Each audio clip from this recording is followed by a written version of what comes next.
दर्शकबिन नमस्कार, हम अमित ठाकुर। अपन विशेष में अहाँ सबके स्वागत है। अपन विशेष में जना अहाँ सबके बुझल है, हम सब हरेक सप्ताह कोनो विशेष अतिथि के आइन कोनो विशेष शीर्षक पर चर्चा परिचर्चा करे छी।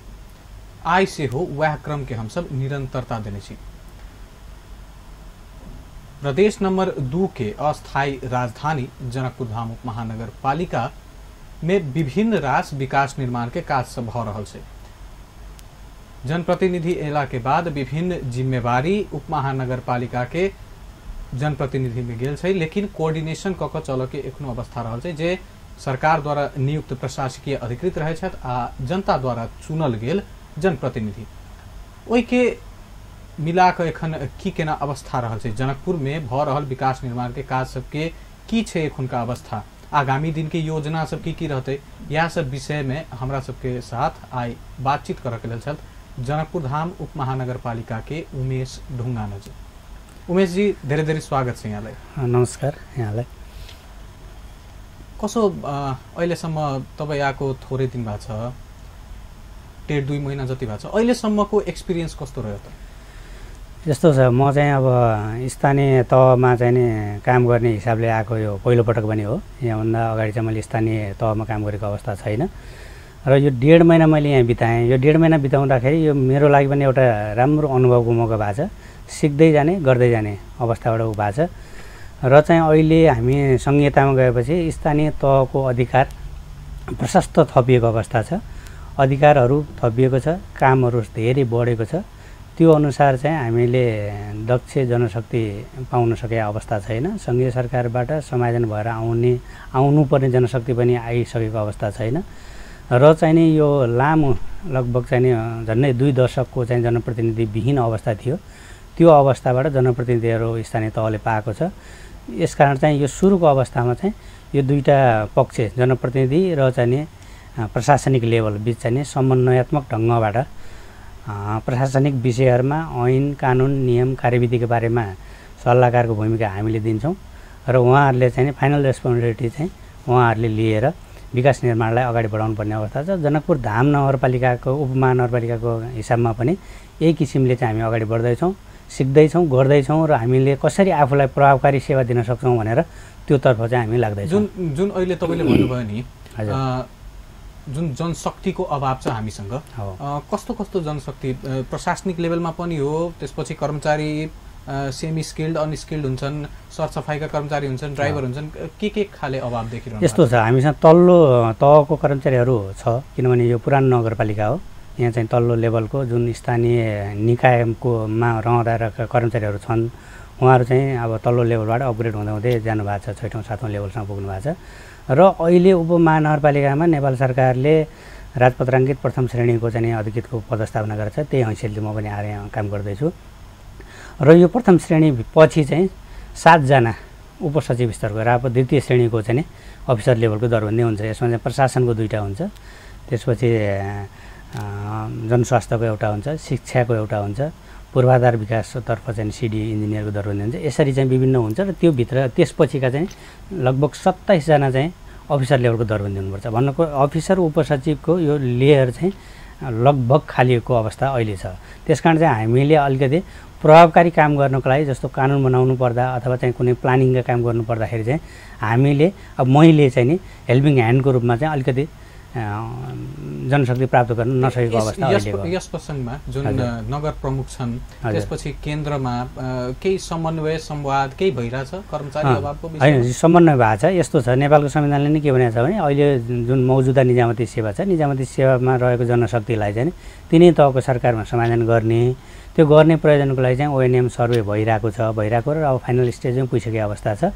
अब चाहिँ साउनदेखि हामीले चाहिँ नि जनशक्ति पदपूर्ति गर्छु भनेर चाहिँ अब स्थानीय भनौँ न सामान्य प्रशासन तथा सङ्घीय मामिला मन्त्रीज्यूले पनि भनिरहनु भएको र सङ्घीय सरकार त्योतर्फ चाहिँ लागिरहेको अवस्था छ र हामीले पनि अपेक्षा गरेका छौँ अब साउन महिनाभरिमा चाहिँ हामीले जनशक्ति पाउँछौँ। एक चरणको त्यसरी समायोजन हुन्छ र त्यसपछि रिक्त हुने दरबन्दीहरूमा भोलिका दिनमा चाहिँ नि प्रदेश लोकसेवा आयोग गठन हुन्छ र हाम्रो यहाँ 2 नम्बरको लागि पनि जलेश्वरमा जुन अञ्चल कार्यालय थियो त्यसलाई नै अपग्रेड गरेर प्रदेश स्तरको लोकसेवा आयोग बनाउने भनेर लोकसेवा आयोगले जुन किसिमको गरिसकेको छ र हामीले रिक्त दरबन्दी चाहिँ प्रदेश कानुन अनुसार भोलि माग गर्छौँ र प्रदेश लोकसेवाले पदपूर्ति गर्छ। विभिन्न अहिले अब संहितामा आइसकेपछि विभिन्न जिल्लामा रहेका कार्यालयहरूलाई चाहिँ खारिज गरेको छ, स्थानीय तहमा गाभिने भनेको छ। त्यसै माथामा 2 चरण गरेर 3 चरण गरेर नोटिसहरू आइराखेका छन्। स्थानीय तहमा ती जिल्लामा तत्कालीन जिल्लामा भएका जुन अफिसहरू थिए नि कार्यालयहरू उसलाई अब गाभिने प्रक्रिया चाहिँ के कसो हुन्छ त? यस्तो छ, यो पनि अब हामीले चैत्र भनौँ न जब स्थानीय सरकार सञ्चालन ऐन आयो त्यसले चाहिँ त्यो ऐनले के भन्यो भने 6 महिनापछि चाहिँ जिल्ला स्तरमा जुन जुन कार्यालय छन् ती खारेज हुन्छ भनेको चैत्र 26 गते थियो त्यो भनेको। त्यति बेलासम्म नेपाल सरकारले त्यो व्यवस्थापन गर्न सकेन। त्यसपछि चाहिँ अब असार मसान्तसम्म गर्ने भन्ने अहिले न्युजहरूमा जति यति कार्यालय खारेज हुने भनेर आएका छन्। अब ती कार्यालयहरू कसरी व्यवस्थापन गर्ने? सुरुमा चाहिँ सबै स्थानीय तहमा जाने भनियो, अनि पछि चाहिँ बिस्तारै चाहिँ अब केही चाहिँ डिभिजन मोडलमा गएर प्रदेश स्तरमा राख्ने भन्ने भयो। अहिले पछि फेरि केही अहिले पछिल्लो समाचारहरू अथवा पछिल्ला चाहिँ उयोहरू हेर्नुभयो भने केही चाहिँ अब केन्द्रीय सरकारले नै गर्ने, किन प्रदेश सरकार त्यति व्यवस्थित भइसकेको छैन, केन्द्रले नै गर्ने केही समयको लागि भनेर कतिपय जनस्वास्थ्य लगायत चाहिँ कतिपय अफिसहरू असोज मसान्तसम्म यथावत रहने भन्ने कुरा पनि अहिले आइरहेछ। साउनमा खारेज हुने अवस्था छैन। कर्मचारी पनि त थपिनुपर्छ होला नि त त्यस सन्दर्भमा? थपिनुपर्छ। जस्तो कार्यालय खारेज भइसकेपछि त्यो कार्यालयको कर्मचारी, त्यो कार्यालयको काम, त्यो स्रोत र चाहिँ नि सम्पत्ति समेत सबै चाहिँ हस्तान्तरण भएर आउनुपर्छ। त्यो हस्तान्तरण हुँदाखेरि स्थानीय स्तरमा आउनुपर्ने स्थानीय स्तरमा हस्तान्तरण हुनुपर्यो, प्रदेशमा जाने प्रदेशमा हस्तान्तरण हुनुपर्छ। मूल कुरा भनेको अब अधिकार दिँदाखेरि मूल 3टा कुरा भन्छ, एउटा फन्ड भन्छ, एउटा फङ्सन भन्छ, एउटा फङ्सनरिज भन्छ। अब फङ्सन चाहिँ आयो तर फन्ड स्रोत पनि पर्याप्त आएको अवस्था छैन र फङ्सनरिज भनेको जनशक्ति हो, त्यो जनशक्ति पनि आएको अवस्था छैन। जनशक्ति आयो भने पनि के हुन्छ भने जनशक्ति भनेको त्यो क्यापेबल जनशक्ति हो। अब जन मात्र भएर भएन, शक्तिसहित एउटा क्यापेबल जनशक्ति आवश्यक हुन्छ। त्यो हुन सकिरहेको अवस्था अहिलेसम्म राम्ररी भनौँ न जुन पूर्णतया हिसाबले कुन कुन कार्यालयहरू स्थानीय तहमा उपमहानगरपालिका तहमा चाहिँ आइसकेका छन्? पूर्ण रूपमा अहिले यतिखेर मैले भन्नुपर्दा कुनै पनि आएको छैन, किनभने शिक्षा र स्वास्थ्यको मेजर उनीहरूको सबै स्वास्थ्यको केही र शिक्षाको पुरै उनीहरूको फन्ड चाहिँ यता आयो। विशेष गरी चाहिँ तलब भत्ता प्रशासनिक खर्च लगायतका कुराहरू आयो। शिक्षाको चाहिँ हामीसँग 1जना मात्रै जनशक्ति हुनुहुन्छ बिनी, स्वास्थ्यको पनि 1जना मात्रै 7औं तहको जनशक्ति आउनु भएको छ। र ती अब जस्तो शिक्षामा चाहिँ नि जिल्ला प्रशासन अन्तर्गत शिक्षा विकास तथा समन्वय केन्द्र गठन भएको छ र काम पनि दोहोरो भएको छ। अब उसले कति काम गर्ने हामीले कति गर्नु भन्ने समस्या छ र अहिले हामीले पूर्ण रूपमा चाहिँ ती अधिकार प्रयोग गर्न सके, अभ्यास गर्न सक्ने अवस्था छैन यतिखेर। केही दिन अगाडि मात्र जनकपुरधाम उपमहानगरपालिकाले आफ्नो दोस्रो नगरसभा गरेको थियो। त्यसमा विभिन्न कार्यहरूलाई चाहिँ समायोजन गरिएको थियो। यस वर्षका लागि चाहिँ सबभन्दा महत्त्वपूर्ण कार्यक्रमहरू के राख्नु भएको छ तपाईँहरूले? मूलत अब यस्तो हुन्छ कि यो स्थानीय तहमा जसरी चाहिँ अब अधिकारहरू थपियो त्यो हिसाबले जनताका मागहरू प्रशस्त बढेका छन् र हामीले पनि त्यो मागलाई सकेसम्म सम्बोधन, किनभने मूल कुरो त स्रोतको कुरा हुन्छ। स्रोत भनेको हाम्रो जनकपुर उपमहानगरपालिकाको आन्तरिक स्रोत मात्रै कुरा गर्नुपर्दा 7 करोडको हाराहारी मात्रै हो। त्यसपछि अरू राजस्व बाँडफाँड भएर आउने समानीकरण अनुदान, सशर्त अनुदानको हिसाबले र मूल कुरो एडिबीको अहिले जुन प्रोजेक्ट चलिरहेछ त्यो हिसाबले हामीले बजेटको आकार ठुलो देखिएको छ। करिब चाहिँ हाम्रो 2 अरब 26 करोडको चाहिँ बजेट छ। तर त्योभित्र चाहिँ हामीले आफूले विनियोजन गर्ने बजेटको हिस्सा भनेको लगभग 70 करोडको हाराहारीमा मात्रै छ।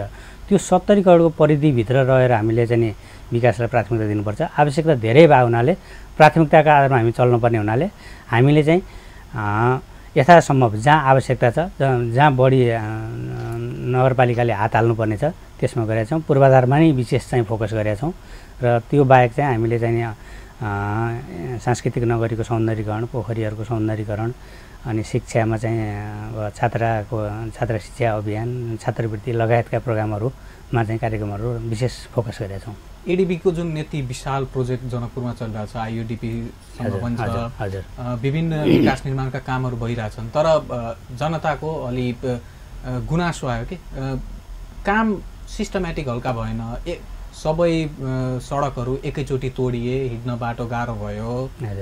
के होला त यो? यस्तो छ, यो कतिपय के हुन्छ भने वैदेशिक स्रोतको आयोजनाहरूमा बाध्यता पनि हुन्छ। त्यो बाध्यता भने के हो भने नेपाल सरकारले एडिबीसँग सम्झौता गर्दाखेरि एउटा सम्झौताको अवधि हुन्छ। त्यो अवधिभित्र रहेर नै प्रोजेक्टको चाहिँ एग्रिमेन्ट भएको हुन्छ समयको लागि, यति समयभित्र सक्नुपर्ने भन्ने हुन्छ। किनभने हामीले ऋण होस् अनुदान होस् त्यो चाहिँ नि त्यो वैदेशिक स्रोतमा जुन सम्झौता छ त्यो लोन अथवा ग्रान्ट एग्रिमेन्ट छ त्यो एग्रिमेन्टको पिरियडभित्र त्यो हामीले काम सकिसक्नुपर्ने हुन्छ। त्यो अनि त्यो अवधिभित्र हामीले चाहिँ गरिसक्नुपर्ने हुनाले पनि सबैतिर एकैचोटि हात हाल्नुपर्ने अवस्था पनि भएको हो एउटा। दोस्रो भने के हो भने अब सडक विस्तारको काम विकासका काम भनेको जति ढिलो भयो जति भयो त्यसमा व्यवधानहरू बढ्दै जान्छ। त्यहाँ जति छिटो गर्न सक्यो अझ हामीलाई अझ के छ भने यो चाहिँ वर्षायाम सुरु हुँदै छ, यसले गर्दाखेरि यो अगाडि नै हामीले चाहिँ काम छिटो सम्पन्न गर्न सक्यो भने यसले चाहिँ लाभुराईलाई अथवा जनतालाई चाहिँ छिटो चाहिँ सुविधा दिन्छ भन्ने मान्यताबाट भएको होला। त अहिले त 200 करोडमा जति 90 करोड जति खर्च भएको छ, 1 अर्ब त्यसपछि 10 करोड जतिको हाराहारीको फिगर बाँकी रहेछ खर्च हुन। त्यस हिसाबले एमाउन्ट हेर्दाखेरि यस्तो छ 50% पनि भएको। यो दुईटा पाटो हो। एडिबीकै अहिले जुन सडक विस्तारको आयोजना जुन नगरपालिका सहितको चाहिँ सम्झौता छ त्यो भनेको चाहिँ लगभग अहिलेसम्मको एमाउन्ट भनेको 1 अर्ब 2 करोडको मात्रै हो। 2 अर्ब भनेको चाहिँ अस्ति सहरी विकासले गर्दै गरेको समेत जोड्दा भयो। अब त्यसको चाहिँ अहिले हाम्रो चाहिँ सालाखाला चाहिँ भनौँ 70% जति चाहिँ काम सम्पन्न भइसकेको अवस्था छ। र अहिले तपाईँले हेर्नुभयो भने मूल चोक यो भानुचोकदेखि चाहिँ नि यता रामचोकसम्म चाहिँ अहिले बाटो जुन क्लियरेन्सको कामले कतिपय कामहरू अड्किएका थियो त्यो अहिले युद्धस्तरमा काम भइरहेको अवस्था छ। र त्यो काम छिटो सक्नुपर्ने अवस्था छ, किनभने जब पानी आयो भने त्यो काम रोक्ने अवस्था हुन्छ।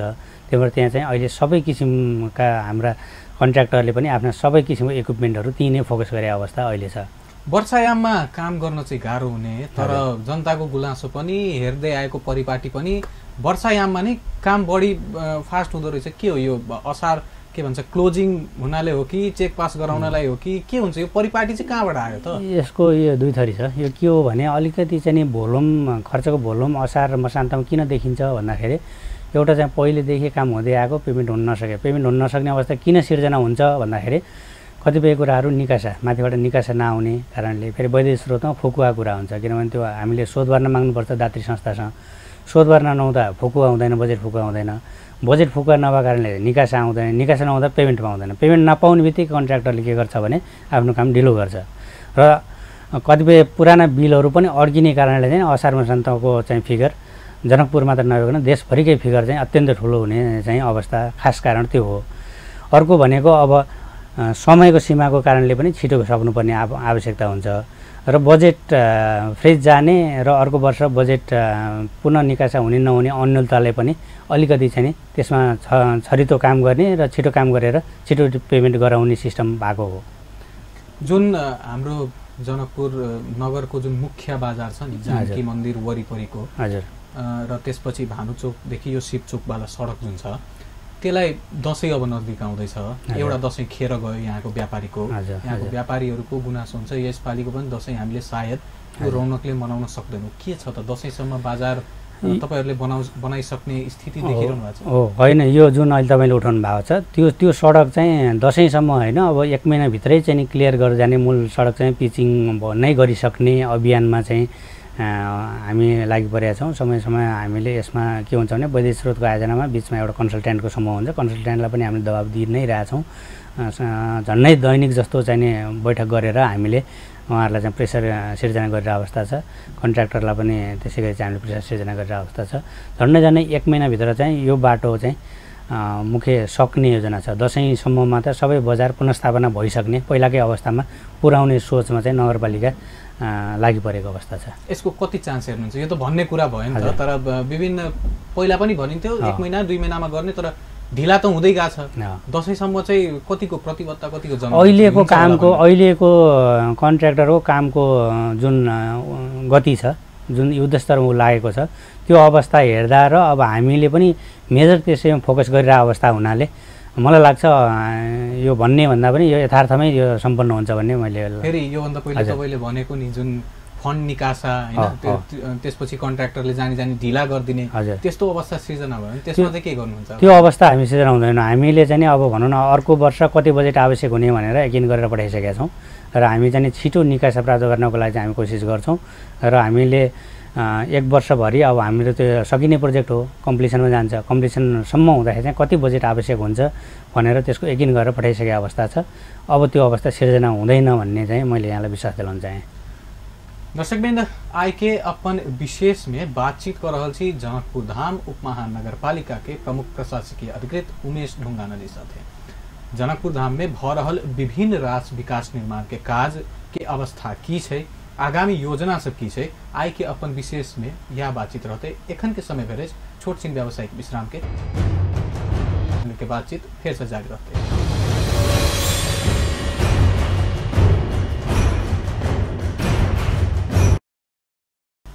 व्यावसायिक विश्राम के बाद अपन विशेष में पुनः स्वागत है। आई हमरा सबके साथ में छथि जनकपुर धाम उपमहानगरपालिका के प्रमुख प्रशासकीय अधिकृत उमेश ढुंगाना जी। उमेश जी, अहिले विभिन्न कुरा गरिरहेको थियो। अब सडक पछि अर्को समस्या, जनकपुर धाम धेरै फोहोरी छ, सर्वत्र यो चर्चा भयो। फोहोर व्यवस्थापन अहिलेसम्म पनि प्रभावकारी हुन सकेको छैन।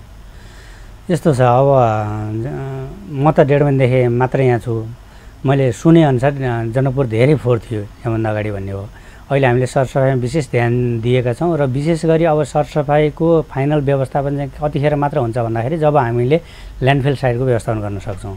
त्योतर्फ ल्यान्डफिल साइड व्यवस्थापन गर्नेतर्फ आगामी अवधिमा चाहिँ हामीले बजेट विनियोजन गरेका छौँ र हामी ल्यान्डफिल साइड व्यवस्थापन गरेपछि र अब भविष्यमा चाहिँ सबै वार्डहरूमा सरसफाइलाई व्यवस्थित गर्नको लागि र फोहोर व्यवस्थापन भन्ने विषय काठमाडौँ महानगरपालिकादेखि अन्य नगरपालिका हेर्नुभयो भने यो चाहिँ पीपीपी मोडलमा सञ्चालन हुन्छ। प्राइभेट सेक्टरलाई ल्यान्डफिल साइड व्यवस्थापन गर्ने काम नगरपालिकाको हो। त्यसपछि चाहिँ नि अब समुदायसँग सानो रकम लिएर निजी क्षेत्रबाट चाहिँ सम्पन्न आउटसोर्सिङ गर्दाखेरि बढी व्यवस्थित हुन्छ। किनभने सरसफाइ ठुलो पाटो हो। नगरपालिका सरसफाइ मात्रै चाहिँ भिड्यो भने अरू कामहरूमा चाहिँ ओझेल्नु पर्ने अवस्था हुन्छ। अहिले त नगरपालिका स्वयंले गरिरहेछ र भोलि हामीले ल्यान्डफिल साइड व्यवस्थापन गर्न सकेपछि हामी त्यो मोडलमा जाने सोचमा छौँ। के छ त ल्यान्डफिल साइटको कुराकानी भइरहेछ, पहिला पनि थियो, क्यान्सल भयो, अहिलेको अवस्था चाहिँ के छ? हामी ल्यान्डफिल साइटको व्यवस्थापन गर्नेतर्फ लागेका छौँ, बजेट व्यवस्थापन गरेका छौँ र भोलिका दिनहरूमा चाहिँ अब हामीले छिट्टै अब प्रमुख जिल्ला अधिकारीको अध्यक्षतामा मुआब्जा निर्धारण समितिको बैठक हुन्छ। त्यो बैठकमा राखेर हामीले मुआब्जाको लागि नै भनेरै बजेट विनियोजन गरेका छौँ। त्यो गरेर हामी ल्यान्डफिल साइट छिट्टै व्यवस्थापन यो आउने आर्थिक वर्षभित्र सम्पन्न गर्ने गरी चाहिँ हामी त्यसतर्फ अग्रसर छौँ। पर्यटकीय सहर, धार्मिक सहर रहेछ हाम्रो जनकपुर धाम, त्यसको बारेमा केही योजनाहरू सार्वजनिक गर्नुभएको छ अहिलेसम्मलाई? छ। हामीले चाहिँ नि हाम्रो वार्षिक नीति कार्यक्रममा मूलतः यो धार्मिक सांस्कृतिक धरोहरको संरक्षण गर्ने, प्रवर्धन गर्ने, यसलाई सौन्दर्यीकरण गर्ने सम्बन्धमा हामीले चाहिँ विशेष व्यवस्था गरेका छौँ र पर्यटकीय हिसाबले यो चाहिँ नि एउटा जानकीको भूमि होइन, यो चाहिँ एउटा हिन्दूहरूको महान भूमि हो। यो भूमिको संरक्षण प्रवर्धन गरेर पर्यटकहरू आकर्षण गर्ने, विशेष गरी हामीले चाहिँ धार्मिक पर्यटनमा अत्यन्तै चाहिँ नि यो क्षेत्र अब्बल हुनसक्छ। त्योतर्फ चाहिँ हामीले गइरहेका छौँ र हामीले चाहिँ जनकपुर जानकी मन्दिरलाई चाहिँ विश्व सम्पदा सूचीमा सूचीकृत गर्नुपर्छ भनेर पहिलो नगरसभाले पनि त्यसलाई पास गरेको थियो र दोस्रो नगरसभाले पनि पुनः त्यसलाई चाहिँ नेपाल सरकारलाई अनुरोध गर्ने भनेर गरेका छौँ र हामी त्योतर्फ मन्त्रालयलाई अनुरोध पनि गरिसकेका छौँ।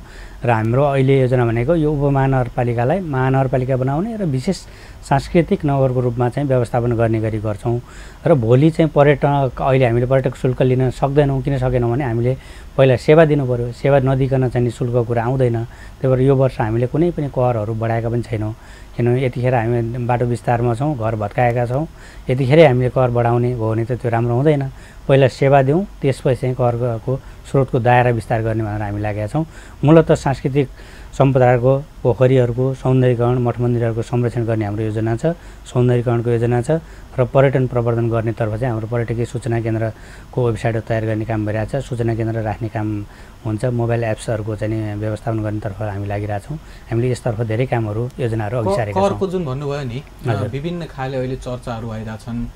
नागरिकता सिफारिस गर्ने कर बढाइयो रे, त्यसपछि घर कर झन्डै फिगरहरू पनि सामना आउन थालेछन्। 18,000 20,000 यस्तो यस्तो खाले मार्केटमा कुरा हुँदैछ। त के अहिलेको अवस्था के छ? कर केमा बढाइएको छ कि यथावत के गरिएको छ? हामीले करहरू प्रायः कुनै पनि बढाएको छैनौँ र चाहिँ अलिकति चाहिँ अनुशासन कायम गर्ने हिसाबले असि दण्ड जरिमाना कुराहरू जस्तो फोहोर व्यवस्थापन कुराहरू, छाडा चौपाया कुराहरू लगायतका दण्ड व्यवस्थापन कुराहरूमा केही बढाएको हो। करहरूको दायरा कुनै पनि बढाएको अवस्था छैन। अहिलेको के छ त? घर कर भयो, चाहे जुन हाम्रो भेहिकल हुन्छ सवारी साधन त्यसको पनि कुरा आइरहेछ।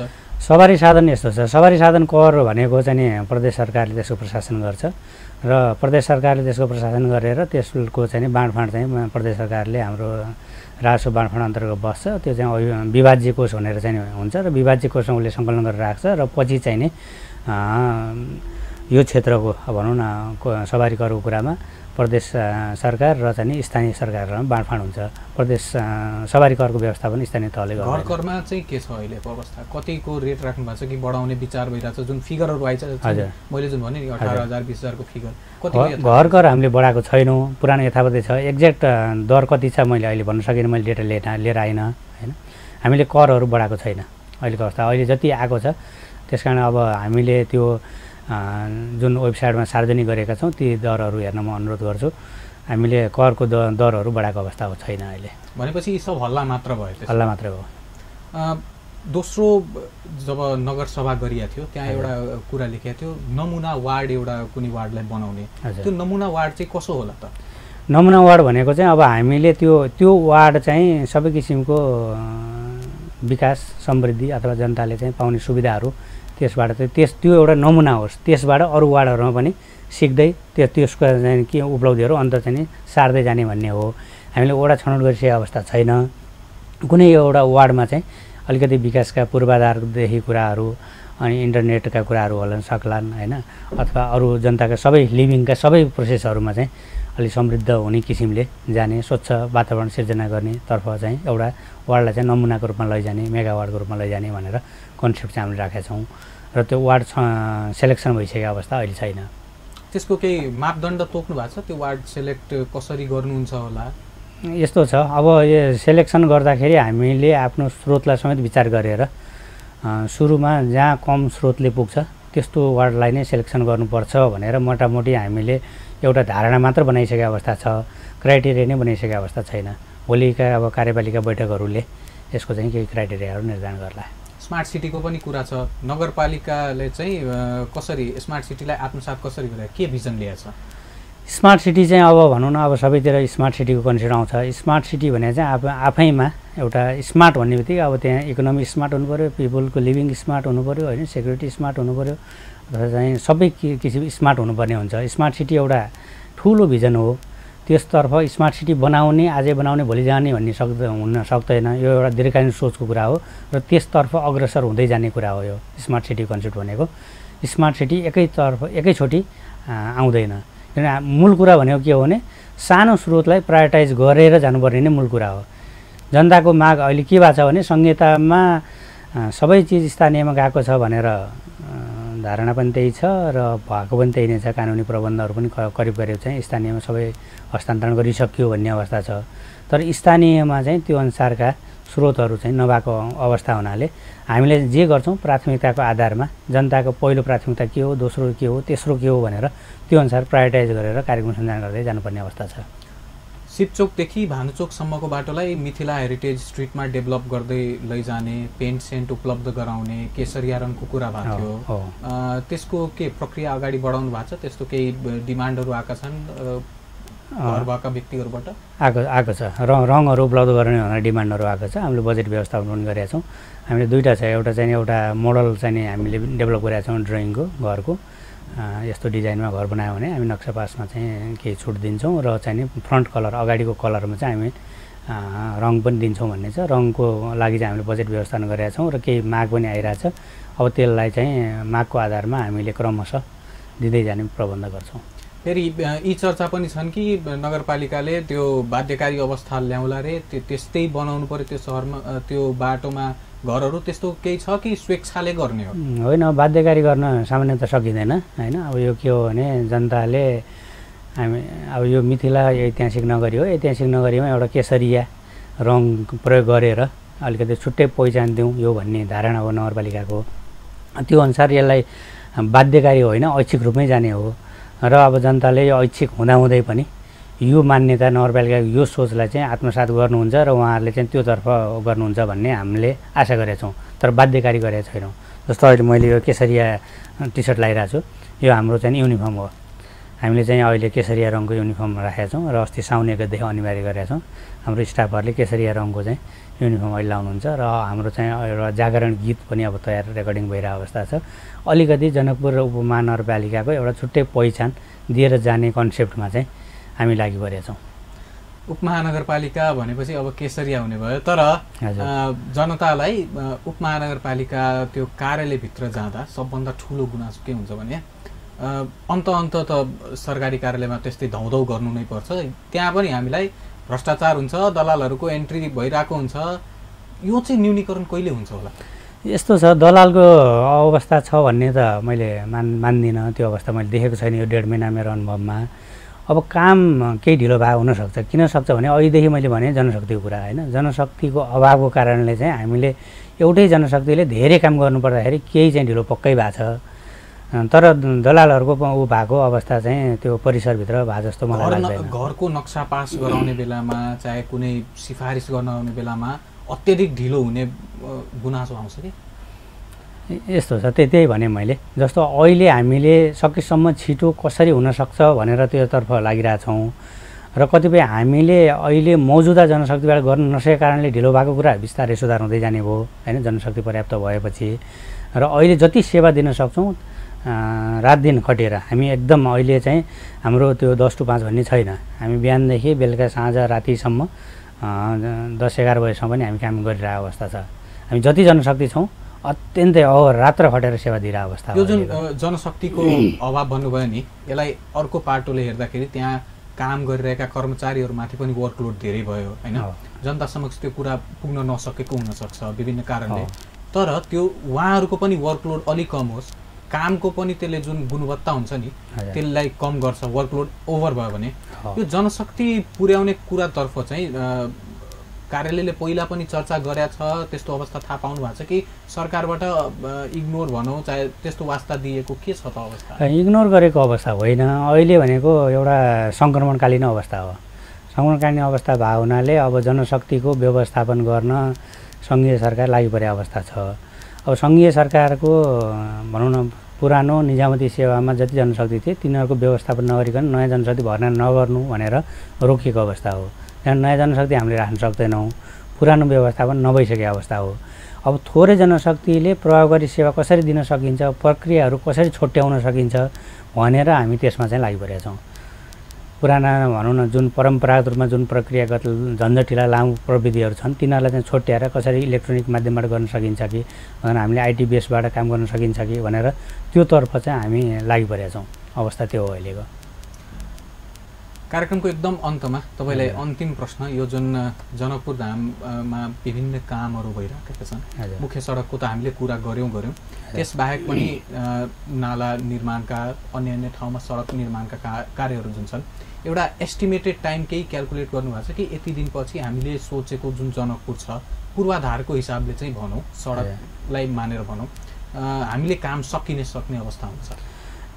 यस्तो छ, अब अहिले भइरहेको जुन एडिबी मार्फत भइरहेको सडक आयोजना छ त्यसको अवधि चाहिँ 6 महिना विस्तार भएको छ। त्यो 6 महिनाको अवधिभित्र अब थप समय नदिने गरी 6 महिनाभित्र चाहिँ नि मूल सडकहरूको काम सम्पन्न हुन्छ। अब यो त निरन्तर प्रोसेस हो, त्यसपछि पनि गर्दै गर्नुपर्छ। हामीले सङ्घीय सरकारसँग यस्तै खालका अरू वैदेशिक स्रोत, किनभने नेपाल सरकार स्रोत सानो हुन्छ, वैदेशिक स्रोत आकर्षण गर्ने गरी गर्नुपर्ने हुन्छ। र भर्खरै मात्रै पनि खानेपानी मन्त्रालयबाट अब झन्डै चाहिँ 1 अरबकै हाराहारीको अब पोखरीहरू 20वटा पोखरीहरूको सौन्दर्यीकरण गर्ने र चाहिँ डिलक्स टोयलेटहरू निर्माण गर्ने लगायतका चाहिँ एउटा प्रपोजलहरू आइरहेछ। त्यसको चाहिँ अध्ययन भइरहेछ। अध्ययन भन्दा पनि लगभग फाइनल स्टेजमा भएर अब साउनको मसान्तसम्ममा टेन्डरै गर्ने प्रोसेसमा पुगेको अवस्था छ। र ल्यान्डफिल साइट व्यवस्थापन भएर फोहोर व्यवस्थापन र हाम्रो सडक चौडा भएर चिल्ला सडक भएपछि मलाई लाग्छ जनकपुरको पुरानो जुन संरचना छ त्यसमा चाहिँ आमूल परिवर्तन भएर नयाँ जनकपुर धामको अवस्था हामी छिट्टै देख्न सक्यौँ भन्ने मैले आशा गरेको छु र मैले त्यो चाहिँ नि विश्वास पनि दिलाउन चाहन्छु यहाँहरूलाई। हस् त, कार्यक्रममा आइदिनु भयो, धेरै धेरै धन्यवाद तपाईँलाई। यहाँहरूलाई पनि धन्यवाद, अपन टिभीलाई धन्यवाद मेरो कुरा राखिदिनु भएकोमा र जनकपुर उपमहानगरपालिकाको जुन गर्दै गरेका योजनाहरूको बारेमा दर्शक सामु चाहिँ यो भनाइ राखिदिनु भएकोमा यहाँहरू सबै परिवारलाई मेरो तर्फबाट धन्यवाद छ। नमस्कार। दर्शकवृन्द, यी छले था उमेश ढुङ्गानाजी, जनकपुर धाम उपमहानगरपालिका के प्रमुख प्रशासकीय अधिकारी। एखन हमर सबके समय सीमा समाप्त भइल अछि। हम सब फेर से अगला सप्ताह अपन विशेष में विशिष्ट अतिथि के साथ में उपस्थित हेबे करब। ता धरि के लेल हम अमित ठाकुर के विदा दिया। अपन टेलीविजन देखते रही। नमस्कार।